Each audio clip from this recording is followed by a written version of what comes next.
Hindi ko alam kung marunong tayo manghiwa guys. Basta lang alam ko dito, ang magbalat ng sibuyas. Ewan ko, lagi akong naiiyak dito eh. Baka may tip kayo dyan, i-comment nyo kung anong tip para hindi maiyak dito sa sibuyas. Kasi yan, ganyan lang, simpleng hiwa lang guys. Ganyan, ganyan lang, ganyan, ganyan, ganyan, ganyan. Tapos ganyan mo lang, okay? Ganyan mo dito.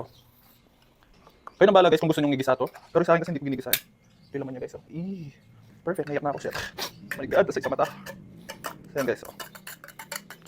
Diba? Lagyan nyo yung mga basura dito. Shit. So guys, habang hinihintay ko itong mga itlog ko, basta dalawa lang itlog ko. Relax muna tayo guys, oh. Pwede na akong pang-Olympian, oh guys. Olympian! So gagamitin natin ng may wagang timbangan guys. So kuha na tayong kanin, mapagsahin. Yun, pwede rin guys. So yun guys, pagsasama-sama na natin, lalagyan na natin itong ating tuna. Pero kung ano pala guys, kung kung may budget kayo, pwede kayong magano, tuna in water para less oil siya nun guys.